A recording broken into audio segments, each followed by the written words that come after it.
जबीर काजी आप सभी का इस जमीर शो में वेलकम करता हूं और आज फिर हाजिर हुआ हूं एक इंटरेस्टिंग टॉपिक के साथ। दोस्तों, आजकल हम देख रहे हैं कि कई सारे पेरेंट्स और बच्चों के बीच में एक जनरेशन गैप आ गया है। जनरेशन गैप इसलिए कि उनका दौर कुछ और था और अभी के बच्चों का दौर कुछ और है। उसकी वजह से दोनों के बीच में एक कम्युनिकेशन गैप आ गया है और ये जो गैप है ये बड़ा खतरनाक है। अगर हमने इस गैप को कम करने के लिए कोशिश नहीं की तो बहुत ज़्यादा प्रॉब्लम या बहुत बड़ा डिजास्टर हो सकता है। क्या आप अपने बच्चे की बेहतरी चाहते हो, इस डिजास्टर से बचना चाहते हो, इस कम्युनिकेशन गैप को अगर मिटाना चाहते हो तो ये वीडियो आपके लिए है। ये जनरेशन गैप को अगर हमको समझना है तो थोड़ा सा हमको फ्लैशबैक में जाना होगा। अगर आपको याद हो डियर माय डियर पेरेंट्स कि जब छोटा था या वो बच्ची छोटी थी, जब वो स्कूल से जब आया करती थी तो आप उससे पूछते थे कि कैसा दिन रहा तेरा। आजकल हमारे पास टाइम नहीं है, हम अपनी प्रोफेशनल लाइफ में इतने बिजी हो गए हैं कि हमारे पास हमारे बच्चों के लिए बिल्कुल टाइम नहीं है। और वो भी हम जब आ जाते हैं ऑफिस से, बिजनेस से, तो हम हमारे मोबाइल में बिजी हो जाते हैं या टीवी देखने में बिजी हो जाते हैं या फोन पे बिजी हो जाते हैं और हमारे पास उनके लिए टाइम नहीं है। पहली एक बात, ये जो भी हम एफर्ट्स दे रहे हैं, जो भी हम मेहनत कर रहे हैं, किसके लिए कर रहे हैं? For whom we are doing? Are we doing for ourselves or for kids? Yes, we are doing for kids. हम सब बच्चे के लिए कर रहे हैं, अपने बच्चों के लिए कर रहे हैं। और अगर हमसे नाराज है या हम उनसे नाराज है तो फिर हमारा कुछ भी करके कोई फायदा नहीं। तो हमको इस बात को समझना होगा। मैं आपका थोड़ा सा ध्यान चाहूंगा, इस बात को थोड़ा ध्यान से समझना कि बचपन में क्या ऐसा रीजन था कि बच्चा हमको सारी बातें बताता था और अब हमसे भागता है, हम भी उनसे भागते हैं। वो हमको देखकर बात ही नहीं करता, हम भी उसको देखकर बात नहीं करते। एक बाप को अपने बेटे से बात करने के लिए एक माँ का सहारा रहना पड़ता, मतलब अपनी वाइफ को बोलना पड़ता, फिर वो वाइफ अपने बच्चे को बोलती। तो ऐसा क्यों हो रहा है? जो कि वर्स्ट चीज है और कई सालों से ये चीजें चल रही है। आई डोंट नो कि आप कैसे इसको टॉलरेट कर रहे हो। मैं ये चीज सोचता हूँ कि हम कैसे हमारे बच्चों से बात करें बगैर कई महीनों कई सालों तक रह पा रहे हैं। वो आपका बच्चा है, आपका खून है और आपको ये कैसे चल रहा है कि हाँ ठीक है वो आपसे बात नहीं कर रहा तो आप अपनी वाइफ को बोल रहे हो हाँ ठीक है बच्चे को ऐसे बोल देना। ये कब तक चलता रहेगा boss? We need to sit and we need to sort it out. हमको बैठ के बात करके इसका हल निकालना होगा, वरना बच्चा पता नहीं अगर गलत हाथों में चला गया तो हमारा बच्चा अगर हमारे हाथों से चला गया तो हम जो उसके लिए मेहनत कर रहे हैं, हम जो उसके सक्सेस के लिए जो लाइफ को उसकी जो लाइफ के लिए जो भी फ्यूचर के लिए हम मेहनत कर रहे हैं तो वो सब कुछ वेस्ट हो जाएगा। हो सकता है रिश्ते भी टूट जाए, तो इन रिश्तों को टूटने से बचाइए।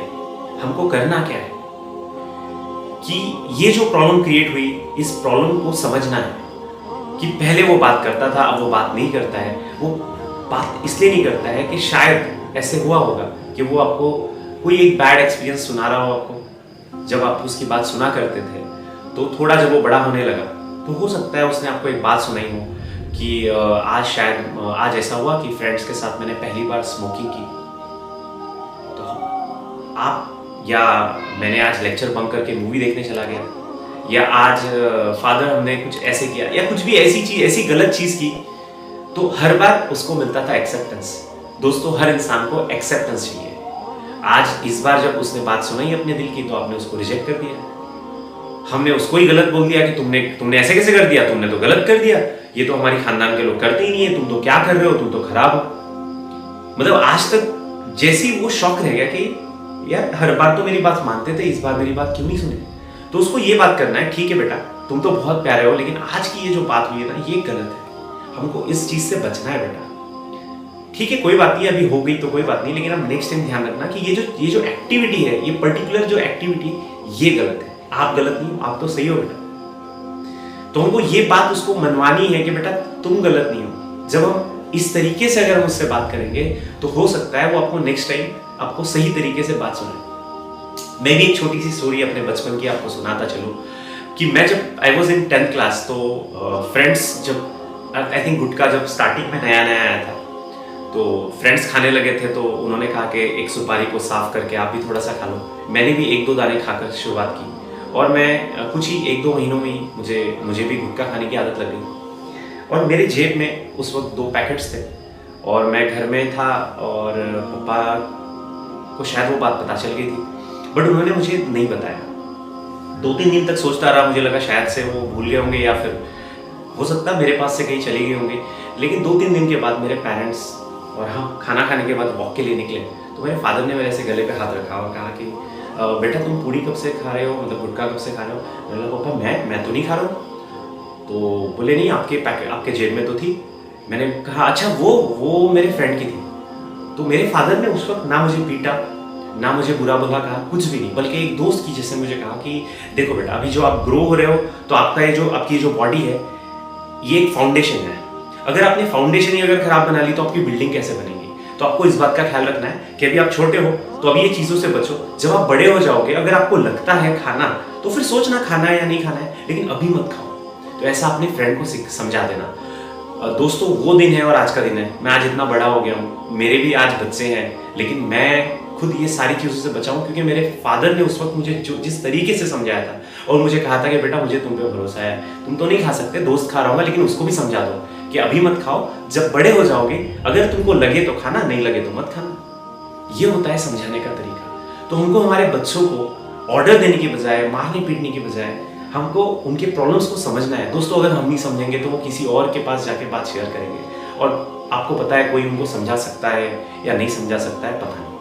तो हमको इस बात का ख्याल रखना है कि अगर वो कुछ गलत बात भी कर देते हैं, फॉर एग्जाम्पल कि आज मैं मूवी चला गया था, तो उनको गुस्सा होने की बजाय उस बात को समझना कि नहीं ठीक है, ये एक्टिविटी आपसे जो हो गई गलत हुई, नेक्स्ट टाइम इस बात का ख्याल रखना। ऐसा करके हम उस गैप को कम कर सकते हैं। और जैसे ही दोस्तों अपने जो बच्चे होते हैं ना, उनको क्या चाहिए? एक्सेप्टेंस। अगर एक फैमिली का एक्सेप्टेंस उस बच्चे को मिल गया ना, तो उसको वो दुनिया से लड़ लेगा, वो दुनिया से लड़ लेगा, क्योंकि उसने तो आपको सच बात बताई और आपने उसको अगर हेल्प आउट की, अगर आप भी उस लेवल से गुजरे हो, तो वो अपने आप को बहुत लकी फील करेगा। और मुझे नहीं लगता कि एक पेरेंट से ज्यादा अच्छा दोस्त उसका कोई और बन सकता है, राइट? क्योंकि हमने उसको जन्म दिया, हमको पता है कि उसको क्या, कौन से वक्त पे क्या चीज की जरूरत है, तो हम उसको बहुत अच्छे से हेल्प आउट कर सकते हैं और उसकी लाइफ को बेटर बना सकते हैं। तो उसकी बात को समझिए, सुनिए और उसको समझाकर उसको मतलब उसको सही तरीके से अंडरस्टैंड कीजिए और उसको बताइए कि मुझे तुम पे पूरा ट्रस्ट है और तुम तो गलती नहीं कर सकते।